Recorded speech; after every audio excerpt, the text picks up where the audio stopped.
የእግዚአብሔርን ቃል በመልእክት ክፍል የተነበበውን የሐዋርያው የጳውሎስ መልእክት አንደኛ ቆሮንቶስ ለቆሮንቶሶች አንደኛውን ከምዕራፍ 15 ቁጥር 1 እስከ 4 አነባለሁ። አንደኛ ቆሮንቶስ ምዕራፍ 15 ከቁጥር 1 እስከ 4 ወንድሞች ሆይ የሰበኩላችሁን ደግሞም የተቀበላችሁትን በርሱም ደግሞ የቆማችሁበትን በርሱም ደግሞ የምትድኑበትን ወንጌል አሳስባችኋለሁ። በከንቱ ካላመናችሁ በቀር ብታስቡት በምን ቃል እንደሰበኩላችሁ አሳስባችኋለሁ። እኔ ደግሞ የተቀበልኩትን ከሁሉ በፊት አሳልፌ ሰጠኋችሁ፣ እንዲህ ብዬ መጽሐፍ እንደሚል ክርስቶስ ስለ ኃጢአታችን ሞተ፣ ተቀበረ፣ መጽሐፍ እንደሚል በሶስተኛ ቀን ተነሳ። አሜን። አጭር ጸሎት እናድርግ። አምላካችን እግዚአብሔር ሆይ እናመሰግንሃለን ስለ ምሕረትህ፣ ስለ ቸርነትህ። ቃልህ ያው የሚሰራም ነው። በሚሰራ ያው በሆነ ቃል ፊት አለን። እግዚአብሔር ሆይ የልቦናችን ጆሮዎች እንዲከፈቱ ቃልህ እንዲያገኘን ከቃልህ የተነሳ ነፍሳችን ድና እንድትቀር ዘላለማዊ የሆነው የቃልህ እውነት ለነፍሳችን እንዲበራላት ከበራው ቃልህ የተነሳ እግዚአብሔር የዘላለም አምላክ ያው ምስክሮች ሆነን እንድንቆም እርዳን።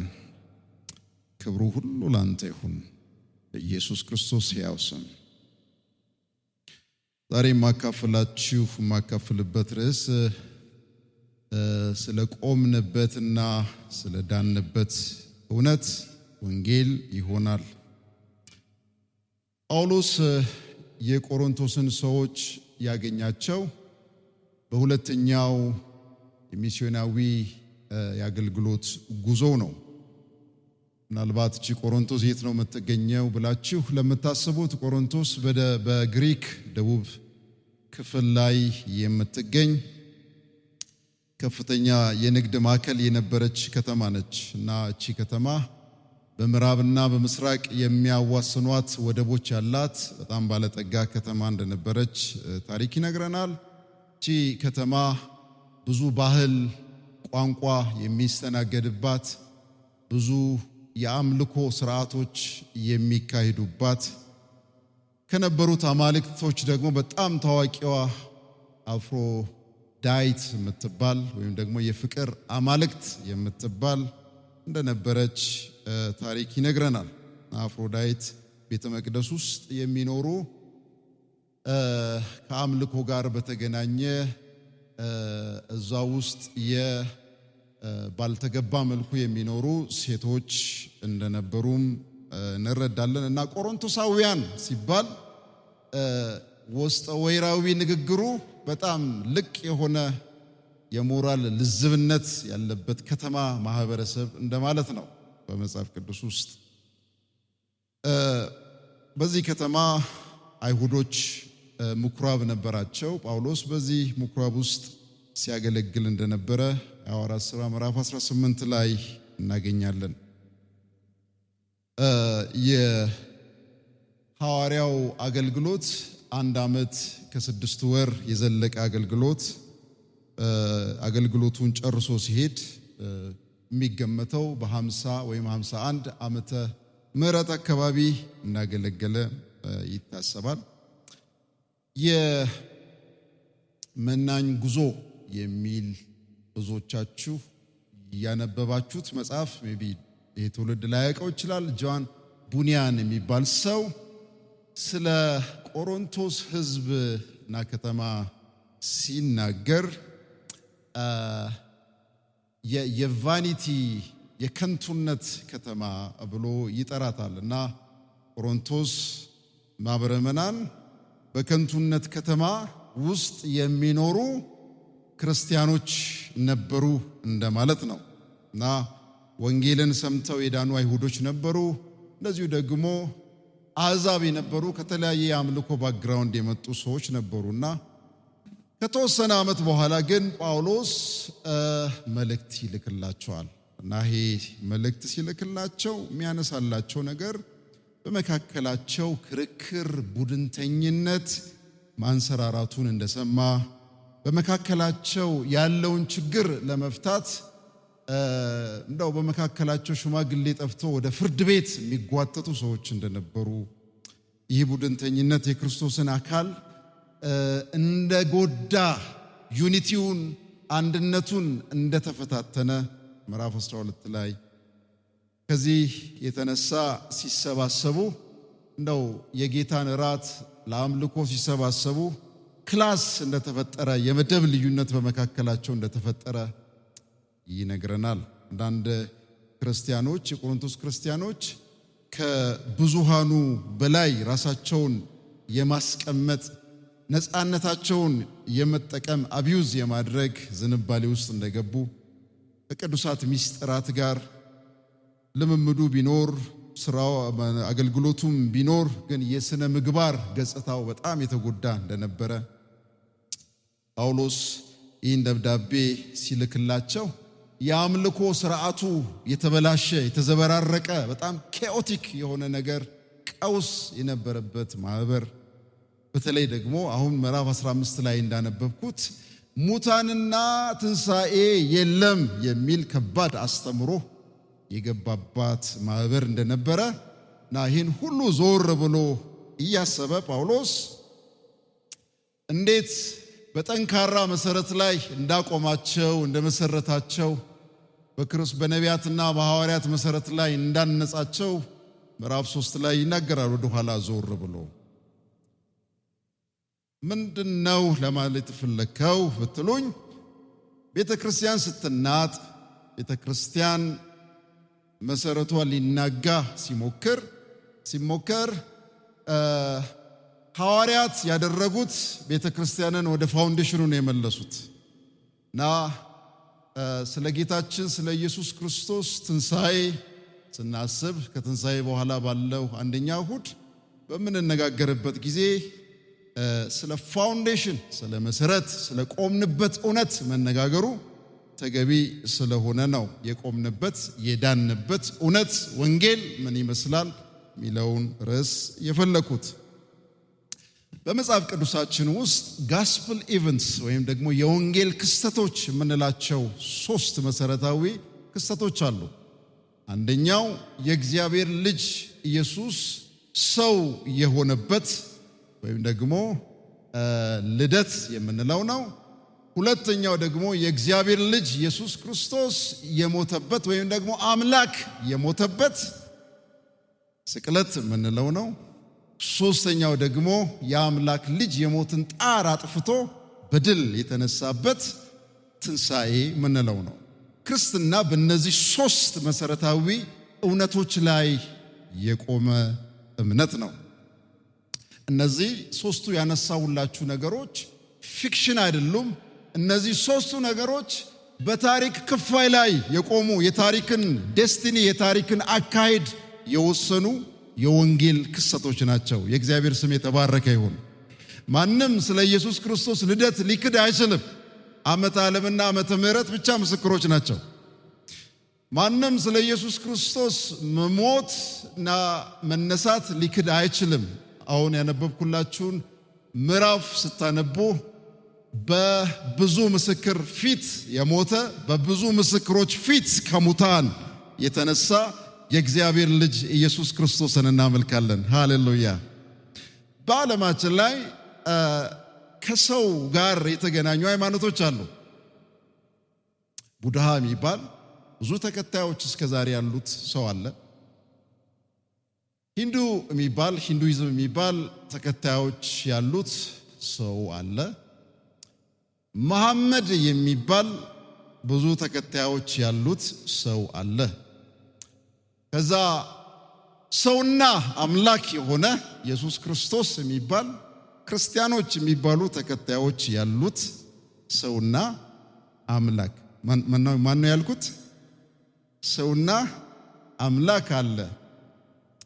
ቡዳም የተቀበረበት ቦታ አለ፣ ኤዥያ ውስጥ ታገኙታላችሁ። ሂንዱም የተቀበረበት ኤዥያ ውስጥ ታገኙታላችሁ። መሐመድ የተቀበረበት መካ ታገኙታላችሁ ካባ። ኢየሱስ የተቀበረበትም ደግሞ በኢየሩሳሌም ከተማ አለ። ሁሉም ሶስቱም በመቃብራቸው አሉ። መቃብሩ ባዶ የሆነ መቃብሩን ባዶ ትቶ የሄደ የእግዚአብሔር ልጅ ኢየሱስ ክርስቶስ ብቻ ነው።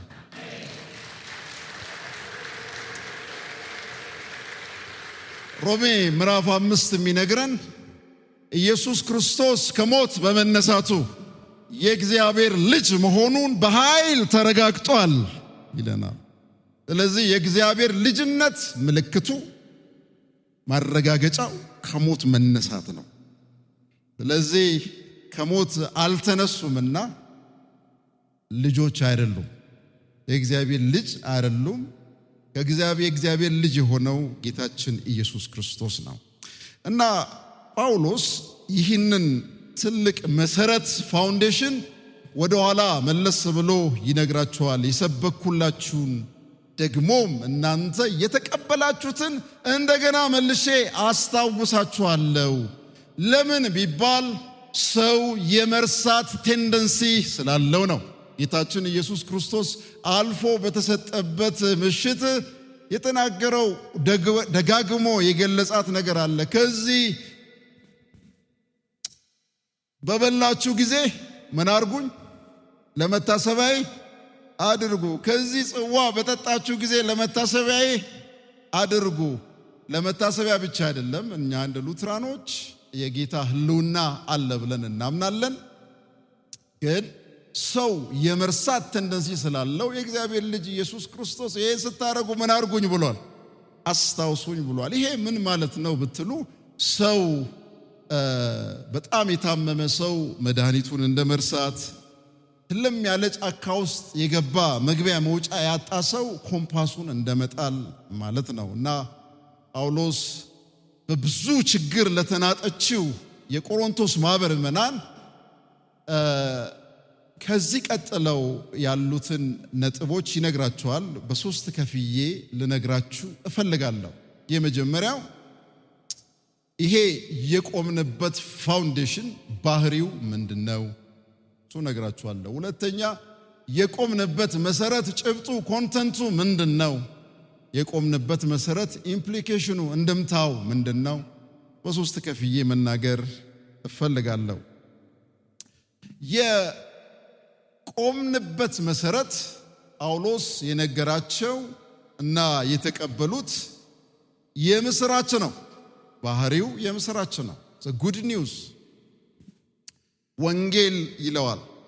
የምትድኑበትን ወንጌል አሳስባችኋለሁ ይላል። የምስራች ነው። ወንጌልን የምስራች የሚያደርገው ምንድነው? ወንጌል ለምን ጉድ ኒውስ ሆነ ብሎ ለሚጠይቅ መጽሐፍ ቅዱስ የሚለው በሞት ጥላ የተቀመጡት የምስራች ሰምተዋል። ወይም በሚገባችሁ መልኩ እንደው ብገልጸው እንሞታለን ብለው የሚጠባበቁ በሽተኞች የሚያድናችሁ መድኃኒት ተገኘ እንደማለት ነው። ሰው የኤችአይቪ ኤድስን መድኃኒት በጉጉት ይጠብቃል አይደል? ብዙ ሰው ይጠብቃል። የስኳር በሽተኞች እንደው መቼ ፍቱን መድኃኒት ይገኛል ብለው ይጠብቃሉ። እና የስኳር መድኃኒት የሚፈውስ ተገኘ ሲባል የስኳር በሽተኞች ትልቅ ደስታ ነው።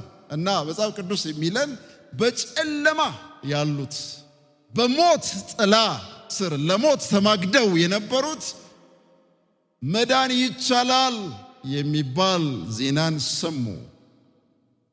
እና ይሄ ባህሪው የምስራች ነው።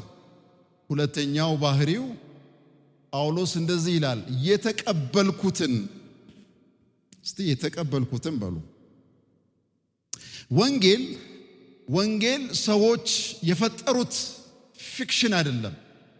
ወንጌል ሰዎች በጭንቅ ውስጥ ያሉትን ለማጽናናት የፈበረኩት ፍብረካ አይደለም። ወንጌል ከላይ የተገለጠ እውነት ነው። ወንጌል ጳውሎስ እንደሚለው ተቀበልኩ ይላል። ወንጌልን ተቀበልኩ። የተቀበልኩትን ወንጌል ደግሞ ከሁሉ አስቀድሜ ሰጠዋችሁ። ሌላ ኢንትሮዳክሽን ሳልጨምርበት፣ ሌላ መንደርደሪያ ሳልጨምርበት የተቀበልኩትን እንደተቀበልኩ አስቀድሜ ሰጠዋችሁ። ወንጌልን የሐሰት ትምህርት የሚያደርገው ወይም ደግሞ የሐሰት ትምህርት እንዴት ይፈጠራል ቢባል ሰዎች በተቀበሉት ላይ ሲጨምሩ፣ የተቀበሉትን ሲቀንሱ፣ ሲከልሱ፣ ሲቸልሱ የሐሰት ትምህርት ይሆናል እና ጳውሎስ ይህንን ሰጠዋችሁ ብሎ ይላል። ለሰባኪዎችና ለወንጌል አስተማሪዎች ለምእመናን አንዱ ትልቁ የመጋቢነት ኃላፊነታችንን የሚያስታውሰን ነው። የ21ኛው ክፍለ ዘመን ትውልድ እብሪተኛ ነው። የ21ኛው ክፍለ ዘመን ሕዝብ ልክ እንደ አባቶቹ ከዚህ ቀደም ሲኖሩ እንደነበሩ በብዙ ሴንቸሪ ውስጥ እንደኖሩት እብሪተኛ ነው። አዲስ ሬቨሌሽን ፈላጊ ነው። አዲስ ግኝትን ፈላጊ ነው። ሁል ጊዜ አዲስ ነገር የሚያጓጓው ትውልድ ነው እና የ21ኛው ክፍለ ዘመን ትውልድ ይሄን የተቀበለውን ወንጌል ብዙ ጊዜ ማራከስ ይፈልጋል። የዚህን ወንጌል ኦሪጂን፣ የዚህን ወንጌል ምንጭ ከመለኮት ወደ ሰው ማውረድ ይፈልጋል። ይሄ ወንጌል፣ ይሄ የምስራች ከአምላክ ነው እንደማለት የምስራቹ አይ የጳውሎስ ነው፣ አይ የሉቃስ ነው፣ አይ የማቴዎስ ነው፣ አይ የኢሳይያስ ነው ብሎ የማውረድ ዝንባሌ ያሳያል። ወገኖቼ መልእክቱ ከላይ ነው። ከሰው የመጣ ጉድ ኒውስ ሰውን አያድንም። ከሰው የመጣ ሰበር ዜና ሰውን አያድንም። ሰውን የሚያድነው ከአምላክ ዘንድ የተላከ ብቸኛው የምስራች ነው። ሃሌሉያ! እና ጳውሎስ የተቀበልኩት ነው፣ የተቀበልኩትን ደግሞ ሰጠዋችሁ፣ ከሰው አልተቀበልኩም፣ የተቀበልኩት ከእግዚአብሔር ከራሱ ነው ብሎ ይነግረናል። እና ለአዳም ዘር ሁሉ በሁሉም ዘመን በማንኛውም ሁኔታ ውስጥ የተሰጠ ብቸኛ ጉድ ኒውስ ወንጌል ነው። የእግዚአብሔር ስም የተባረከ ይሁን። ይሄ ካላስጨበጨባችሁ ሌላ የሚያስጨበጨባችሁ እውነት በዚህ ምድር ላይ የለም።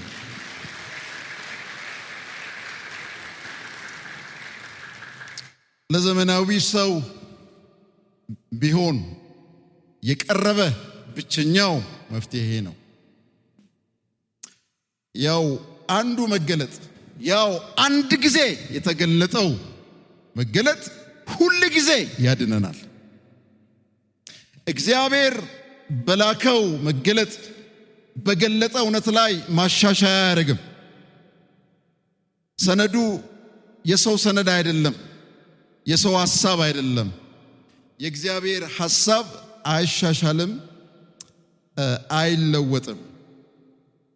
ሁለተኛ የመልእክቱ ጭብጥ ምንድነው? ይሄ ጳውሎስ የሰበካቸው ያስተማራቸው ጉድ ኒውስ ነው፣ የተቀበለው ነው። ግን ጭብጡ ምንድነው? ኮንተንቱ ምንድነው? ስለ ምንድነው? ስለ ማን ነው የሚናገረው? ጥቂት ነጥቦችን ላንሳ። ቀደም በሉቃስ ወንጌልም ላይ እንደሰማነው የዚህ መልእክት ጭብጡ የእግዚአብሔር ልጅ ኢየሱስ ክርስቶስ ነው።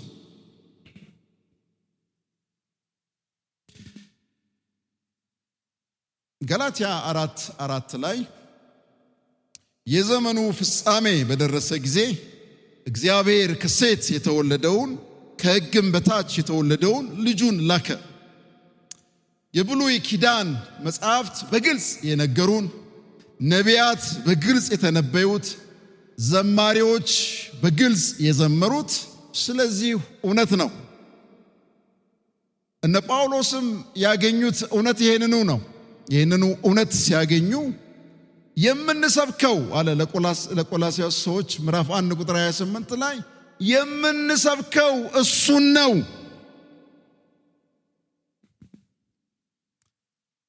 የሚሰበከው እሱ ነው። ጭብጡ እሱ ነው። የእግዚአብሔር ልጅ ኢየሱስ ነው እና የስብከታችን ጭብጡ ኢየሱስ ነው። ማዕከሉ ኢየሱስ ነው። አሁን የምናገረውን በደንብ ስሙ። ይሄ የሚሰበከው ወንጌል፣ ይሄ የተገለጠው ወንጌል ስለ ዋናው ነው እንጂ ዋናው ስለሚያስገኘው ትሩፋት አይደለም። ዓለምን ያስጨነቀ ብዙ ወንጌላውያንንና ሰባኪዎችን አጀንዳ ወጥሮ የያዘ ነገር ዋናው ጉዳይ ሳይሆን ዋናው የሚያስገኘው ትሩፋቶች፣ ጥቅማ ጥቅሞች ሆኗል። ስለ ኢየሱስ ችላ ተብሎ ኢየሱስ ስለሚያስገኛቸው አንዳንድ ጥቅማ ጥቅሞች መስበክ ትክክለኛ ስብከት አይደለም።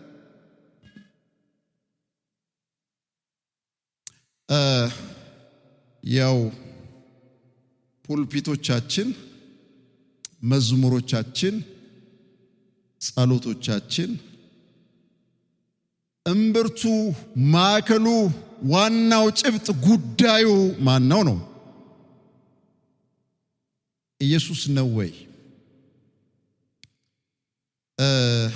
ጳውሎስ የሚለው እኔ ስሰብካችሁ ሳስተምራችሁ ጥቅማ ጥቅሙን ስለምታገኙት አንዳንድ ጥቅማ ጥቅም አይደለም። እኔ የሰበኳችሁ ስለ ዋናው ጉዳይ ነው። ዋናው ጉዳይ ደግሞ መጽሐፍ እንዳለው የተሰቀለው፣ የሞተው፣ የተቀበረው በሶስተኛ ቀን መጽሐፍ እንዳለው ከሞት የተነሳው እሱ ዋና ጉዳይ ነው። ክርስትና ምንድነው ብላችሁ ብትጠይቁ፣ ክርስትናን ከኢስላም የለየው ምንድነው ብትሉ፣ ክርስትናን ከሂንዱይዝም የለየው ምንድነው ብትሉ፣ ክርስትናን ከሽንቶይዝም ከሌሎች ሃይማኖቶች ዋቄፈታ ወዘተርፈ የለየው ምንድነው ብትሉ፣ የእግዚአብሔር ልጅ ኢየሱስ ክርስቶስ በግልጽ በዋናነት መሰበኩ ነው። ፑልፒትን በቅራቅንቦ ብትሞላው፣ በቁሳቁስ ብትሞላው፣ የስብከት አጀንዳ የሥጋህ መዳን ቢሆን፣ ያንተ ስኬት ቢሆን፣ መዝሙርህ እንዴት አድርገ ጠርምሰ እንደወጣ ቢሆን it is not gospel። ወንጌል ማለት መጽሐፍ ቅዱስ እንደሚነግረን ነትሼሉ ወይም ደግሞ ጭማቂው ወይም ሰመሪው ማጠቃለያው ምንድነው ቢባል የእግዚአብሔር ልጅ ኢየሱስ ክርስቶስ ሞተ፣ ተቀበረ፣ ከሙታን በሶስተኛው ቀን ተነሳ። ወንጌል ማለት ይሄ ነው። ሌላው ትርፍ ነው። ወንጌል ስበከኝ ብትለው ቀይ ባህር ስለመከፈሉ ቢነግርህ፣ ወንጌል ንገረኝ ብትለው መና ከሰማይ ስለመውረዱ ቢነግርህ፣ ወንጌልን ንገረኝ ብትል የተራራው ስብከት ቢነግርህ፣ እነዚህ ሁሉ በዙሪያ ያሉ ናቸው እንጂ የጉዳዩ እምብርት ዋናው ወንጌል የተባለው የተገለጠው የእግዚአብሔር ልጅ ኢየሱስ ክርስቶስ ነው። ለኃጢአታችን የሞተው ለጽድቃችን የተነሳው እሱ ነው። አቃላችሁ ያው ሰሞኑን ያለው ግርግር በአንዳንድ ቤተ እምነቶች ይሄ ዋና ርዕሰ ጉዳይ ሲነሳ ሁሉ ነገር እንዴት እንደሚናጥ፣ ይሄ ዋናው ርዕሰ ጉዳይ ሲገለጥ፣ ሽፋኑ ሲነሳ ሲገለጥ ዓለም እንዴት እንደምትረበሽ ያያችሁ ያለው ይመስለኛል። ወገኖቼ እኛ የምንከተለው በደንብ ስሙኝ፣ እኛ የምንከተለው ሐሳብን አይደለም። እኛ የምንከተለው የሰባኪዎችን መግለጫ አይደለም። እኛ የምንከተለው ፐርሰንን ነው፣ አካልን ነው። የእግዚአብሔር ልጅ ኢየሱስ ክርስቶስ ሞቶ የተነሳውን ነው የምንከተለው። አይዲዮሎጂ አይደለም የምንከተለው። ሂ ኢዝ አ ፐርሰን፣ በየቀኑ የምናናግረው የሚናገርን ሕይወት ያለው አካል፣ እሱን ነው የምንከተለው። ስለዚህ ጳውሎስ ወንጌል የሚለውን ሲገልጸው ብዙ ትንተና አልሄደም፣ ብዙ ትንተና ጋር አልሄደም። የሄደው ሞቷል፣ ተቀብሯል፣ በሦስተኛው ቀን ከሙታን ተነስቷል። ወንጌል ማለት ይሄ ነው። የምስራች ማለት ይሄ ነው። ሰዎችን ሊያድን የሚችለው እውነት ይሄ ነው። ሃሌሉያ። ግሪኮች የተሰናከሉበት እውነት ነበረ። ግሪኮች መስቀል ላይ የተንጠለጠለ ሰው እንዴት ያድናል? ምን ሆናችሁ? እንደው ማስተካከያ አድርጉበት። አይሁዶች እንዴት የተረገመ ሰው ሊያድን ይችላል? ተሰናከሉበት። ነገር ግን ጳውሎስ ምን አለ? ስብከታችን አይቀየርም፣ ስብከታችን እንደ ሁኔታው አይስተካከልም። ስብከታችን ዛሬም ነገም በማንኛውም ሁኔታ ውስጥ የተሰቀለው ኢየሱስ ክርስቶስ ነው። የሚገርማችሁ ጳውሎስ ወደ ቆሮንቶስ ከተማ በሄደበት ጊዜ ምዕራፍ 2 ላይ ታነባላችሁ። አንደኛ ቆሮንቶስ ምዕራፍ 2 እንዲህ ብሎ ነበር ሄደው፣ አንድ ነገር ወስኜ ወደዚህ ከተማ መጣው፣ እሱም ደግሞ ክርስቶስ ኢየሱስ እንደተሰቀለ ለመስበክ ለማስተማር ቆርጬ መጥቻለሁ። ያው ብዙ ፖፑላሪቲ የምንፈልግ አገልጋዮች፣ ስታርደም ሺፕ የሚባለው ስታር መሆን፣ ልዩ መሆን የምንፈልግ አገልጋዮች መቼስ እንደዚህ ቃውጢ በሆነች ከተማ የተሰቀለውን ኢየሱስን ይዞ መግባት ፖፑላር አያደርግም። ብዙ አጨብጫቢ አያስገኝም፣ ብዙ ተከታይ አያስገኝም። ቢሆንም አለ ጳውሎስ የስብከቱ ርዕስ አይቀየርም። የተሰቀለው ኢየሱስ ክርስቶስ ብቸኛ መፍትሄ ነው።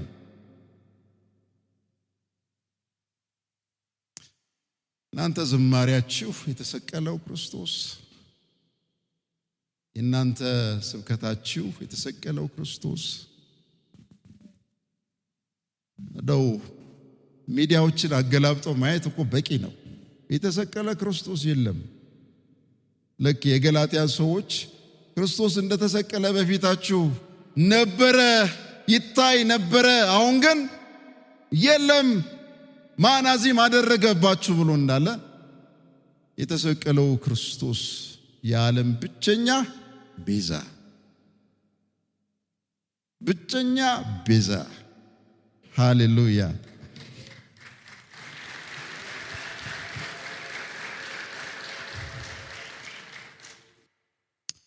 ትርጉሙ ምንድነው?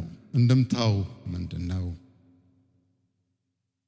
ሐዋርያው ጳውሎስ የክርስትና ልብ፣ የክርስትና አንኳሩ ስቅለት፣ ትንሣኤ አድርጎን ያቀረበው ትንሽም ሊያብራራው ሊፈላሰፍ አልሞከረም።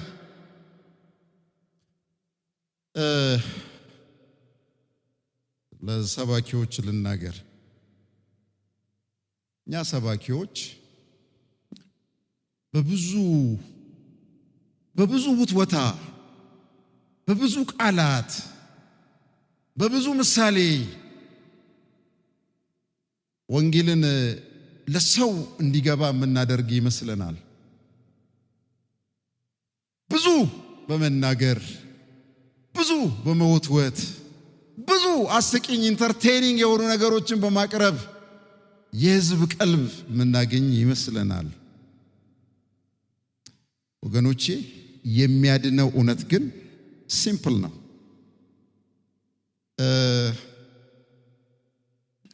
ቅርብ ጊዜ የቢሊ ግራም ልጅ ፍራንክሊን ግራም እዚህ ከተማ መጥተው ወንጌል እንደሚሰብኩ መግለጫ ሲሰጡ ቁጭ ሰማዋቸው እና ምናሉ አባቴ ዛሬ 60 ዓመት ነው ያሉት 65 ዓመት ነው የመጣው እና ያኔ ወንጌል ነው የሰበከው። ከዛ በኋላ ብዙ ነገር ተቀየረ አሉ። ብዙ ነገር ተቀይሯል በዓለም ላይ በ6 10 ዓመታት። ወንጌል ግን አልተቀየረም አሉ እና ለሰብካችሁ የመጣሁት አባቴ የሰበካችሁን ስብከት ነው ከ60 ዓመት በፊት እሱን ነው መሰብካችሁ አሉ። እውነት ነው። እሱን የሆነ ቀለል ያለ ስብከት ነው የሰበኩትና ማስታወሻ ለመያዝ ሞከርኩ። ሰውየው የሚናገሩትን እንደው ማስታወሻ 1 ነጥብ 2 ነጥብ 3 ነጥብ ብዬ ለመያዝ ሞከርኩ። ምንም መያዝ አቃተኝ። ከዛ አለቀ።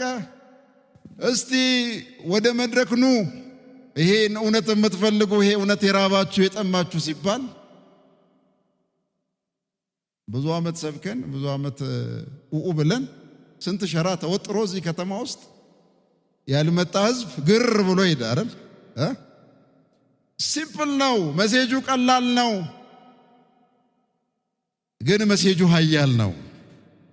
ስለዚህ በእኛ የቃላት ሙትወታ አይደለም። ፈረንጆቹ እንደሚሉት it's not the word game የቃላት ጌም አይደለም የሚያድነው።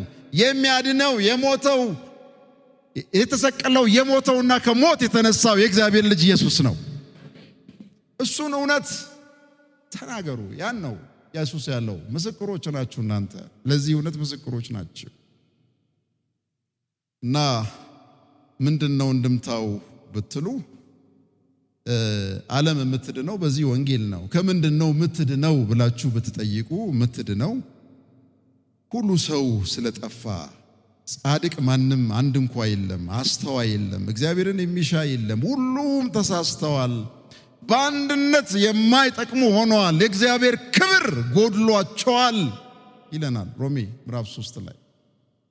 እና የዚህ ዓለም ገጽታ የዚህ ዓለም መልክ ምንድነው ቢባል የጠፋ ዓለም ነው። ወንጌል የራበው መድኃኒት የናፈቀ ዓለም ነው። እና ይሄ ዓለም ውስጥ ያለ ደግሞ በበደሉና በኃጢአቱ ሙታን ነው። አንድ ዶክተር ማርቲን ሎይድ የሚባሉ ሰው እንደዚህ አሉ። የሚያስፈልግህ ኢንስትራክሽን አይደለም፣ የሚያስፈልግህ ሳልቬሽን ነው። ብዙ ሰው ኢንስትራክሽን ፍለጋ ይሮጣል። ከተማርኩ በኋላ ነው ምድነው ይላል። ከተማርክ በኋላ አትድንም፣ ከዳንክ በኋላ ነው የምትማረው። ምክንያቱም የሞተ በኃጢአቱ በድን የሆነ ሰው መማር ስለማይችል የእግዚአብሔር ልጅ ካዳነን በኋላ ያስተምረናል። ሰው መውደቅ ብቻ ሳይሆን በእግዚአብሔር ቁጣ ስር የወደቀ ከፍጥረታችን የቁጣ ልጆች የነበረን ሁላችን መድኃኒት የሚያስፈልገን የእግዚአብሔር ጸጋ የሚያሻን ሰዎች ነን። አንደኛው 100 ክፍለ ዘመን ነዋሪ ቀጥሎም ጌታ ካልመጣል የሚኖር ትውልድ የሚያድነው እውነት አንድና አንድ ነው፣ ወንጌል ነው። ጥያቄ ግን ልጠይቃችሁ፣ እኛ የዳነን ይሄ እውነት የበራለን ሰዎች እንደው የቆምንበት መሰረት ገብቶናል ወይ? የቆምንበት መሰረት ደስታ፣ ሰላም፣ እረፍት ይሰጠናል ወይ? ወይስ እንደ ድሮ እንባክናለን?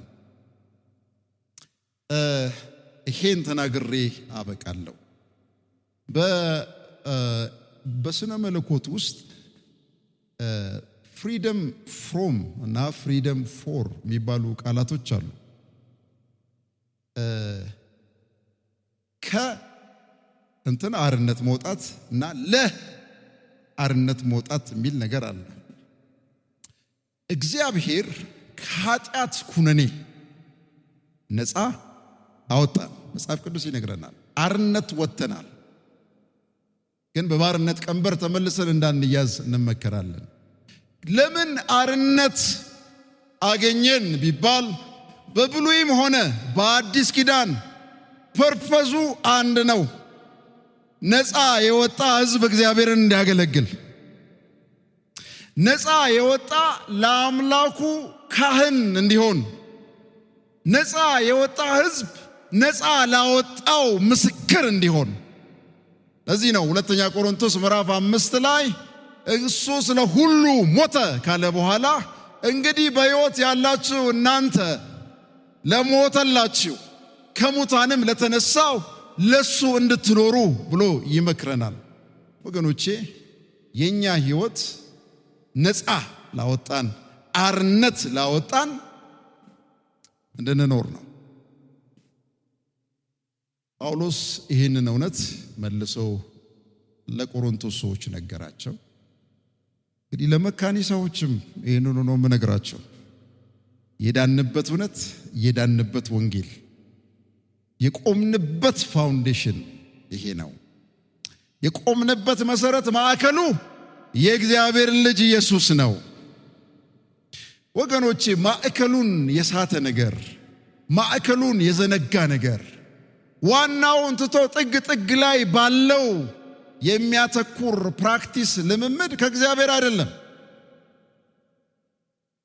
ስለዚህ ማዕከል ላይ ያለውን የስብከታችንን የትምህርታችንን ማዕከል የእግዚአብሔርን ልጅ ኢየሱስ ክርስቶስን እንድናደርግ እግዚአብሔር ይርዳን። ጆን ስቶት የሚባሉ የሥነ መለኮት ሰው ብዙ መጽሐፍ ይጻፉ። አንድ ፈገግ ያደረገኝን ነገር ጽፈው አንብቤያለሁ። I believe in preaching የሚል መጽሐፍ አላቸውና ሰባኪው በጣም ይሰብካል። አስረዘመ መሰለኝ።